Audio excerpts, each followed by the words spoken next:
Hello viewers, welcome back to my channel Jayanthi Nagarajan's world. இன்றைக்கி நம்ம ரொம்ப ஹெல்த்தியான டேஸ்டியான ஒரு ரெசிபி சொரக்காயை வச்சு சப்பாத்திக்கு சைட் டிஷ்ஷாக பண்ணுற ஒரு சலான் ரெசிபி தான் பார்க்க போகிறோம். சொரக்காயில் இந்த மாதிரி பாட்டில் மாதிரி இருக்கிறது இன்னும் ரொம்ப டேஸ்டியாக இருக்கும், வெள்ளரிக்காய் மாதிரி இருக்கிறத விட. இது கூட்டு மாதிரி இல்லாமல் இது லௌகி சாலன்னு சொல்லுவாங்க. சாலன் ரெசிபி, சாலனுக்குன்னு ஒரு தனி மசாலா அரைப்போம், அது போட்டு செய்கிறதுனால இது ரொம்ப ரொம்ப டேஸ்டியாக இருக்கும். செய்கிறது ரொம்ப ஈஸி, ரொம்ப மசாலாலாம் கிடையாது. இதுக்கு 2 கைப்பிடி அளவுக்கு வறுத்த வேர்க்கடலை எடுத்துட்டுருக்கேன். நீங்கள் பச்சை வேர்க்கடலை போட்டிங்கன்னா அது வறுக்கிற அளவுக்கு நல்லா வறுத்துக்கோங்க. 1 கைப்பிடி அளவுக்கு எள்ளு, கருப்பு எள்ளு, வெள்ளை எள்ளு எது வேணாலும் போட்டுக்கலாம். 2 கைப்பிடி வறுத்த வேர்க்கடலை, 1 கைப்பிடி வறுத்த எள்ளு, 1 கைப்பிடி அளவுக்கு தேங்காய் துருவல்.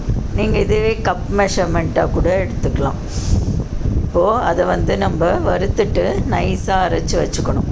அதுக்குள்ளே இங்கே குக்கரில் ஒரு 4 டீஸ்பூன் எண்ணெய், 2 டீஸ்பூன் நெய் விட்டுட்டு ஜீரகம் தாளித்து ஒரு 2 பெரிய வெங்காயத்தை ஸ்லைசஸாக நறுக்கி போட்டு நம்ம வதக்கி எடுத்துக்கணும். அதோடவே 2 பச்சை மிளகாயும் போட்டு வதக்கிக்கலாம். இதெல்லாம் பேசிக் கிரேவி மாதிரி தான். அதோடு 2 தக்காளி பொடியாக நறுக்கி அதையும் சேர்த்து வதக்கிக்கலாம். நம்ம இது கொஞ்சம் வதங்க ஆரம்பித்தப்புறம் ட்ரை பவுடர்ஸ் எல்லாம் நம்ம போட போகிறோம். கொஞ்சம் நேரம் மூடி வச்சோன்னா கொஞ்சம் நல்லா ஈஸியாக வதங்கும். இப்போது உப்பு, மஞ்சப்பொடி, தனி மிளகாய்த்தூள், சாம்பார் தூள், இது 4 எடுத்திருக்கேன்னா சாம்பார் தூளுக்கு பதில் தனியாத்தூள் கூட போட்டுக்கலாம். இந்த 4 ட்ரை பவுடரையும் போட்டுட்டு இதையும் சேர்த்து நல்லா வறுத்துக்கலாம். இதில் பூண்டு, பட்டை, லவங்கம், ஏலக்காய் இதெல்லாம் எதுவுமே கிடையாது. ஸோ ரொம்ப சாத்விக்காக ரொம்ப நல்லாயிருக்கும். இந்த வேர்க்கடலை அரைக்கிறதுனால ரொம்ப சூப்பராக இருக்கும். இதோட வெங்காயம் தக்காளி வதங்கின உடனே நான் பொடியாக நறுக்கின சொரக்காய், ஒரு அரை சொரக்காயை பொடியாக நறுக்கி இதோடு சேர்த்துக்கிறேன். ரொம்ப டேஸ்டியாக இருக்கும். வேர்க்கடலை சட்னி சாப்பிட்டா எப்படி இருக்கும், கிட்டத்தட்ட அந்த ஃப்ளேவரோடு நல்லாயிருக்கும் எள்ளெல்லாம் செய்கிறதுனால.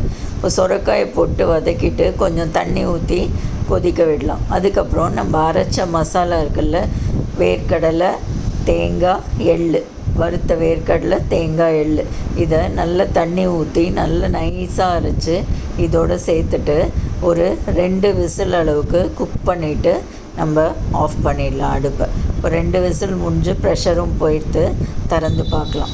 நல்லது எல்லாம் சேர்ந்து வெந்திருக்கு பாருங்கள். இதோட கொத்தமல்லி போட்டுட்டு மத்தால நல்லா மசிச்சு விட்டோன்னா ரொம்ப சூப்பராக இருக்கும்.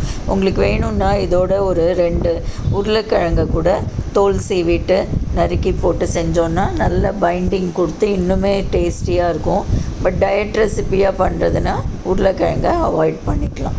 அவ்வளோதான் ஃப்ரெண்ட்ஸ், சூப்பர் டேஸ்டியான ஹெல்த்தியான சொரக்காய் சலான் ரெசிபி ரெடி ஆகிடுது. இது சப்பாத்தி பூரியோடு சாப்பிட ரொம்பவே டேஸ்ட்டாக இருக்கும். ஒரு தடவை பண்ணினா நம்ம திருப்பி பண்ணுவோம். சப்பாத்திக்கு பெஸ்ட்டு சைட் டிஷ், உடம்புக்கும் நல்லது. தேங்க்ஸ் ஃபார் வாட்சிங். Please subscribe for more interesting videos. Thanks.